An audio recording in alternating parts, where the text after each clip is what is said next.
Ihhovisi lomvikeli womphakathi lithi izindleko zalo zezomthetho ziphezulu kakhulu kanti zincela kusona lesabelo mali salo sangalonyaka esivele sisincane. Njengoba lelihhovisi lihlinzekwe ngamakhulu amathathu ezigidi zamarandi, izindleko zalelihhovisi zezomthetho zakulonyaka nje uwodwa vele seziyizigidi ezingama-20 zamarandi. Lelihhovisi likhathazekile ngempela ngezindleko ezingaka zezomthetho elibhekene nazo. Ngo-2016, izindleko zezomthetho zehhovisi lomvikeli womphakathi zazilinganiselwe ezigidini eziyisi-7.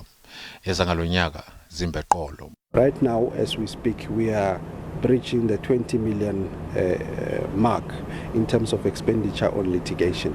And it's because people know now that you can no longer wish away the directives of the Public Protector or turn a blind eye.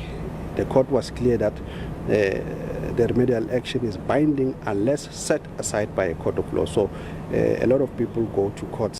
Lelihhovisi lithi kungaba liphuthu ukusola umvikelo womphakathi okhona kumanje uadvocate busisiwe Mkhwebane ngalokwenyuka kwezindleko zezomthetho kwethusayo. Yize izinkantolo seziphikisana nemibiko yakhe amahlandla amaningana, kepha lelihhovisi lithi bekulokhu kwenyuka izindleko kusukela inkantolo yomthethosisekelo yanquma ukuthi nakuba zingaguqukile ezinye izethulo embikweni wehhovisi lomphakathi kusuke kungasho ukuthi kufanele umiswe. Lokho kusho ukuthi ukuqhubeka kwawo kuhambisana nezindleko zezomthetho.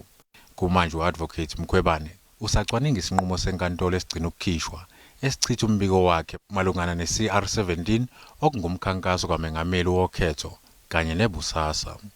Kusenjalo, lelihhovisi liphinde lamemezela ukuthi likumisile ukuhambela lelihhovisi kwamalungu omphakathi njengengxenye yokugwema ukusabalala kwegciwane i-COVID-19.